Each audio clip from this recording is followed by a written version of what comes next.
Hello everyone. Today we are going to do chapter poverty as a challenge. तो हम देखते हैं किस तरीके से पावर्टी हमारी लाइफ में एक बहुत बड़ी फ़ाइट है जिसको हमने फेस किया है। बहुत सारे लोग हैं हमारी कंट्री में जो फेस कर रहे हैं। बहुत ही डिफ़िकल्ट चैलेंज है, बहुत डिफ़िकल्ट फ़ाइट है जो हमारी इंडिपेंडेंट इंडिया ने फेस किया है और कर रही है। That is poverty. पावर्टी यानी कि गरीबी। नेक्स्ट पॉइंट से हमारी डेली लाइफ में हमने बहुत सारे लोगों को देखते हैं हम अपनी लाइफ में जिनको हम पुअर कंसिडर करते हैं। तो जैसे कि लैंडलेस लेबरर्स जो हैं, वो लेबरर्स जिनके पास अपनी ज़मीन नहीं है रहने के लिए, वो लोग जो कि झुग्गी झोपड़ीज़ में रहते हैं, बहुत क्राउडेड एरियाज़ में रहते हैं। डेली वेज वर्कर्स जो कि कंस्ट्रक्शन साइट पे काम करते हैं, जैसे कि बिल्डिंग्स बन रही हैं वहाँ पर। और वो बच्चे, छोटे बच्चे 14 ईयर्स ऑफ एज से जो कम है, वो लोग ढाबा पर काम कर रहे हैं। और beggars. Issues related to poverties. अब ये वो इश्यूज़ हैं जो डिसाइड करते हैं कि एक पर्टिकुलर इंसान पावर्टी से सफ़र कर रहा है या फिर गरीब है। द फर्स्ट इज़ द लैंडलेसनेस, कि किसी के पास ज़मीन नहीं है। सेकेंड इज़ अनएम्प्लॉयमेंट, जॉब नहीं है किसी के पास। And the C is the size of families, कि किसी पर्टिकुलर इंसान की फैमिली में जो नंबर ऑफ़ मेंबर्स हैं वो बहुत ज़्यादा हैं और उसकी इनकम बहुत कम है। नेक्स्ट इज़ इलिटरेसी, कि लोग जो हैं वो पढ़े लिखे कम हैं तो उनके पास जॉब्स नहीं है। Poor health and mall nutrition, that means कि उनको प्रॉपर अमाउंट में न्यूट्रिशन नहीं मिल रहा है, तो दैट्स वाई उनकी जो हेल्थ है वो पुअर है, वीक हैं वो लोग।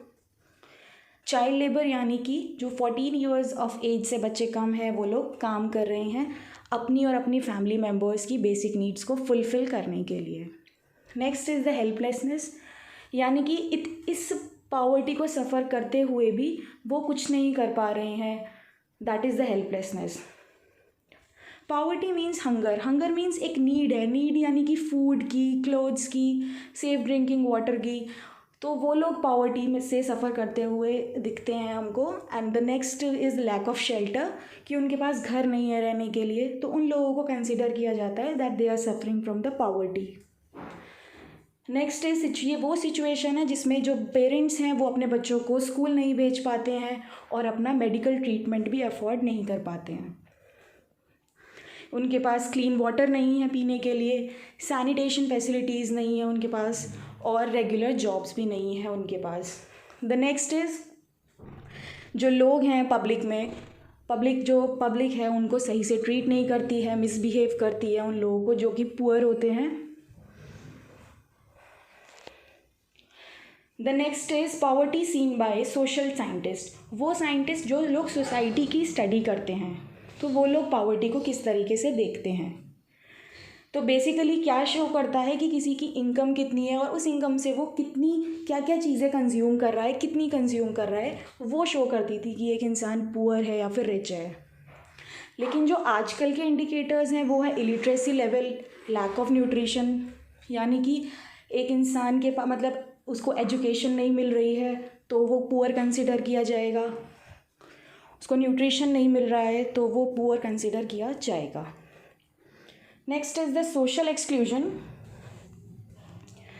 सोशल एक्सक्लूजन का मतलब है कि पुअर और रिच जो लोग हैं उनका डिवीज़न कर देते हैं, यानी कि रिच लोग हाई सोसाइटीज़ में रहेंगे, जब वहाँ रहेंगे जहाँ पर अच्छी फैसिलिटीज़ हैं, और जो पुअर हैं वो लोग झुग्गी झोपड़ी में रहेंगे जहाँ पर अच्छी फैसिलिटीज़ नहीं हैं।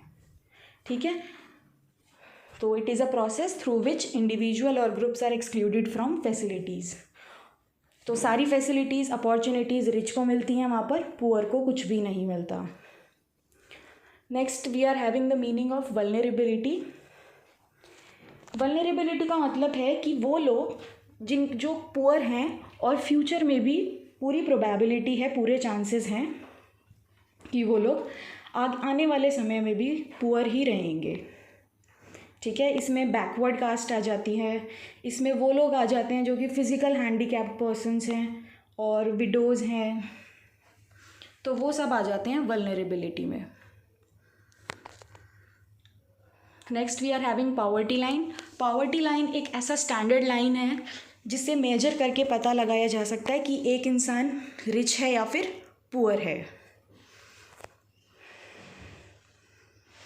So next point is saying एक इंसान को पुअर कब कंसिडर किया जाता है, जब उसकी इनकम एक पर्टिकुलर मिनिमम लेवल से ऊपर है या फिर कम है, तब डिसाइड करते हैं। पुअर है जब वो अगर वो मिनिमम लेवल से कम है, और रिच है अगर वो जब वो मिनिमम लेवल से ऊपर है। ठीक है, मिनिमम लेवल है यहाँ पर आपका पॉवर्टी लाइन, तो पॉवर्टी लाइन से ऊपर है, उसकी सारी बेसिक नीड्स फुलफिल हो रही हैं, तो उसको रिच कंसिडर किया जाएगा, and vice versa. Poverty line decide करते हुए देखा जाता है minimum level of food requirement, कि किसी पर्टिकुलर फैमिली में कि कितनी फूड रिक्वायरमेंट है, क्लोथिंग की requirement, footwear, fuel and light की रिक्वायरमेंट है। तो इन सभी चीज़ों के बेसिस पर डिसाइड किया जाता है पॉवर्टी लाइन को। लेकिन आजकल किस तरीके से पॉवर्टी लाइन को देखा जाता है, किस तरीके से एस्टिमेट किया जाता है, तो वो फॉर्मूला है उसका कैलोरी रिक्वायरमेंट, कि एक इंसान को कितनी कैलोरीज की नीड है एक दिन में। ठीक है, तो ऐसे काफ़ी सारे आइटम्स हैं, फूड आइटम्स हैं जो कि कैलोरी प्रोवाइड करते हैं, जैसे कि cereals, pulses, vegetables, milk, oil and sugar. तो ये सारे हैं जो कैलोरीज प्रोवाइड करते हैं।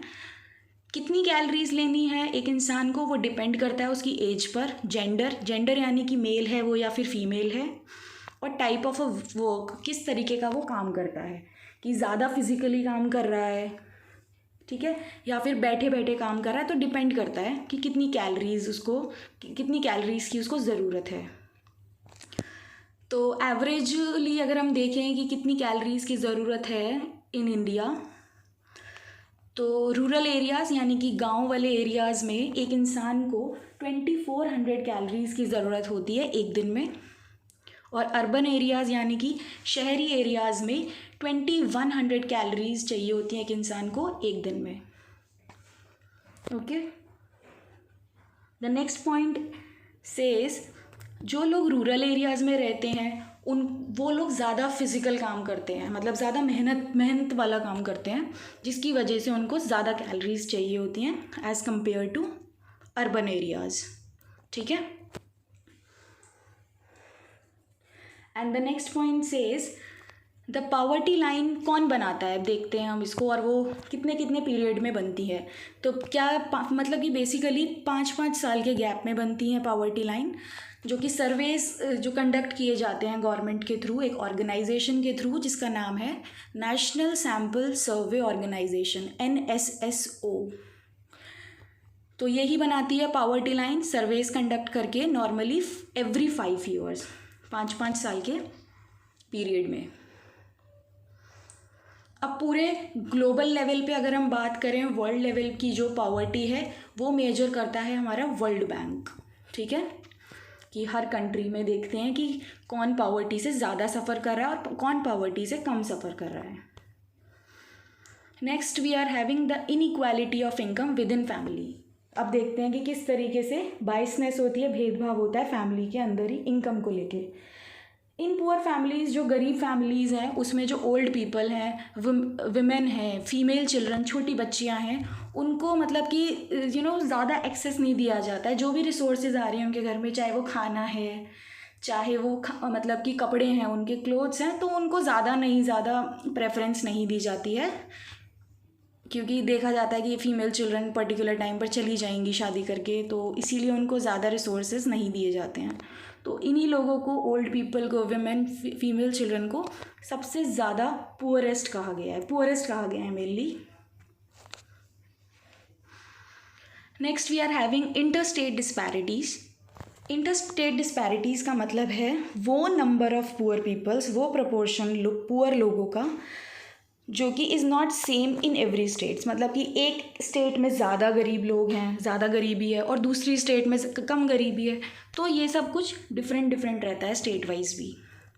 ठीक है, फॉर एग्जांपल उड़ीसा, मध्य प्रदेश, बिहार में ज़्यादा गरीबी है, ज़्यादा पॉवर्टी है, लेकिन जो पंजाब, हरियाणा है, इन्होंने मतलब कि ये लोग सक्सेसफुल रहे अपने यहाँ की पॉवर्टी को कम करने में। कैसे रहे? क्योंकि इन लोगों ने एग्रीकल्चर ग्रोथ अपना जो था वो बढ़ाया इन्होंने, और वहाँ से अर्निंग की basically. Okay, the next point is about Kerala. Kerala में जो है कि ज़्यादा इम्पोर्टेंस दी, ज़्यादा फोकस किया ह्यूमन रिसोर्स डेवलपमेंट पे। ह्यूमन्स पर उन्होंने ज़्यादा फोकस किया, उनको एजुकेशन प्रोवाइड की, हेल्थ केयर प्रोवाइड की, जिस तरीके से उन्होंने अपनी पॉवर्टी को रिड्यूस किया। Next important causes of poverty, कि पॉवर्टी होने के रीज़न क्या हैं, गरीबी होने के रीजंस क्या हैं। बेसिकली हिस्टोरिकल रीज़न जो है आपका वो है कि बहुत ही इकोनॉमिक लेवल जो इकोनॉमिक डेवलपमेंट था, फाइनेंशियल डेवलपमेंट था, वो बहुत कम हो पाया क्योंकि हम लोग ब्रिटिशर्स के कंट्रोल में थे। ब्रिटिशर्स ने हमको एडमिनिस्ट्रेट किया, कंट्रोल किया कि हमारे देश में क्या काम होंगे क्या नहीं होंगे। सो ये सब कुछ ब्रिटिशर्स ने कंट्रोल में था ये सब कुछ। तो जो ब्रिटिशर की गवर्नमेंट थी उन सभी ने हमारे यहाँ के जो भी हैंडीक्राफ्ट, जो भी हाथ से बनने वाले जो भी क्राफ्ट्स थे, टेक्सटाइल्स से रिलेटेड, क्लोथ से रिलेटेड जो भी था काम, उन इंडस्ट्रीज़ को एक तरीके से डिस्ट्रॉय कर दिया था कि कोई हमारे यहाँ से कोई भी एक्सपोर्ट ना हो, अर्निंग ना हो यहाँ के जो भी टेक्सटाइल या हैंडीक्राफ्ट वर्कर्स थे उनकी, जिसकी वजह से बहुत सारे लोगों को जॉब अपॉर्चुनिटीज़ नहीं मिलती थी, जॉब्स नहीं मिलती थी, और जिसकी वजह से इनकम का भी बहुत मतलब कि इनकम ही नहीं हो रही थी, जिस वजह से लो ग्रोथ रेट ऑफ इनकम, और साथ ही साथ में पॉपुलेशन भी बहुत ज़्यादा इंक्रीज़ हो रही थी, तो बहुत टफ हो गया था। तो जिसकी वजह से पॉवर्टी इंक्रीज़ हुई जिस टाइम पर। जब ग्रीन रेवोल्यूशन आया, ग्रीन रेवोल्यूशन में बहुत सारी फार्मिंग प्रोडक्शन हुई, क्रॉप्स ग्रो हुई, जिसकी वजह से बहुत सारी जॉब अपॉर्चुनिटीज़ मिली लोगों को, बहुत सारी जॉब्स मिली स्पेशली इन एग्रीकल्चर सेक्टर्स में। ठीक है, फार्मिंग रिलेटेड जो इंडस्ट्रीज़ थी या सेक्टर्स थे उनमें बहुत सारी जॉब अपॉर्चुनिटीज़ मिली लोगों को। ठीक है, इंडस्ट्रीज़ चाहे पब्लिक सेक्टर्स में कह लो चाहे प्राइवेट सेक्टर्स में कह लो, उन्होंने भी जॉब्स दी लोगों को, लेकिन वो जॉब्स इनफ नहीं थी क्योंकि बहुत जॉब सीकर्स, जो जॉब लेने वाले लोग थे वो बहुत सारे थे, जिसकी वजह से सभी को तो जॉब्स नहीं मिली, कुछ सिलेक्टेड लोगों को ही जॉब्स मिली थी। द नेक्स्ट पॉइंट सेज, जिन लोगों को सिटीज़ में, शहरों में मतलब बेसिकली जॉब्स नहीं मिली, तो कुछ तो करना ही था उनको अपनी लाइवलीहुड अर्न करने के लिए, तो उन्होंने रिक्शा चलाना शुरू किया, वेंडर्स यानी वेजिटेबल्स, फ्रूट्स सेल करने शुरू किए, डोमेस्टिक सर्वेंट्स औरों के घर में काम करना शुरू किया, और कंस्ट्रक्शन वर्कर बन गए, जो बिल्डिंग बनाने में हेल्प करते हैं, घर बनाने में हेल्प करते हैं, तो वो वर्कर्स बन गए। Next point saying, small incomes, बहुत ही कम इनकम हुआ करती थी, जिसकी वजह से उनके पास हाउसिंग फैसिलिटीज़ को भी हायर करने के लिए पैसे नहीं थे, जिस वजह से उनको स्लम एरियाज़ में रहना पड़ा। Slum areas you can consider झुग्गी झोपड़ी। तो लैक ऑफ लैंड रिसोर्सेज जो है एक वन ऑफ द रीज़न है पॉवर्टी का, कि लोगों के पास अपनी खुद की छत नहीं थी, खुद की ज़मीन नहीं थी जिसमें वो रह सकें। तो this is one of the major cause, this is one of the major reason of poverty in India. अब आपको पता ही है कि इंडिया में स्पेशली सोशल ऑब्लिगेशंस, यानी कि हमारी सोसाइटी के जो भी कल्चर हैं, ट्रेडिशन है, उनको फुलफ़िल करने के लिए हमारे यहाँ के लोग बहुत खर्चा करते हैं, चाहे वो गरीब से गरीब लोग हो, वो खर्चा ज़रूर करता है। फॉर एग्ज़ाम्पल शादियों में, ठीक है ना, और भी बाकी सेरेमनीज़ में तो बहुत ज़्यादा खर्चा करता है। This can be the one of the reason. The next point says, small farmers जो होते हैं, जो मतलब कि पुअर फार्मर्स होते हैं, उनको एग्रीकल्चर इनपुट्स के लिए, यानी कि सीड्स के लिए, फर्टिलाइज़र्स के लिए, इन सब के लिए पैसा चाहिए होता है, और उनके पास इतनी सेविंग्स नहीं होती हैं कि वो ये सब चीज़ें खरीद सकें। तो वो लोग क्या करते हैं, बोरो करते हैं पैसा। ठीक है, बोरो मीन्स उधार लेते हैं, और अपनी वो गरीबी की वजह से जब वो उस पैसे को वापस नहीं दे पाते हैं उस मनी लेंडर को जिसने पैसे दिए थे, तो वो विक्टिम ऑफ इंडेटेडनेस बन जाते हैं कि वो पैसे नहीं दे पाया जो उसने बोरो किए थे। Okay, next we are having the definition of head count ratio. Head count ratio यानी कि पॉपुलेशन का वो प्रपोर्शन, वो नंबर ऑफ ह्यूमन बींग्स जो कि पॉवर्टी लाइन से नीचे हैं। पॉवर्टी लाइन से नीचे होने का मतलब है यानी कि ना उनके पास फूड है, ना ही उनके पास ना ही उनके पास घर है रहने के लिए, ना ही उनके पास सेफ ड्रिंकिंग वाटर है, उनके पास कुछ नहीं है जो बेसिक नीड उनकी फुलफ़िल कर सके। Next we are having anti poverty measures, यानी कि वो स्टेप्स जो गवर्नमेंट ने लिए हैं पावर्टी को रिड्यूस करने के लिए या फिर एंड करने के लिए। The first is prime minister Rozgar Yojana, second is rural employment generation programme, third we are having Swarn Jayanti Gram Swarozgar Yojana, जिसका एम है पुअर फैमिलीज़ को पावर्टी लाइन से ऊपर लाना, ओके, जिससे कि वो अपनी बेसिक नीड्स फुलफ़िल कर सकें। फोर्थ इज़ प्रधानमंत्री ग्रामोदय योजना and the fifth is the Antyodaya अन्न योजना। Sixth, we are having National Food for Work program. And the seventh, we are having national rural employment guarantee act. तो ये सारे प्रोग्राम्स जो भी हमारी गवर्नमेंट ने जिसके रिगार्डिंग स्टेप लिए हैं, तो इनका बेसिक एम था पावर्टी का एंड या फिर पावर्टी को रिड्यूस करना। आगे की फाइट्स क्या हैं कि कैसे वो हैं, आपकी हेल्थ केयर फैसिलिटीज़ कैसी रहेंगी, एजुकेशन मिलेगी नहीं मिलेगी, और जो भी लोग हैं उन सभी को जॉब्स मिलेगी नहीं मिलेगी। तो ये आगे के challenges हैं for our country. I hope you people like it. We have completed this chapter. Thank you so much.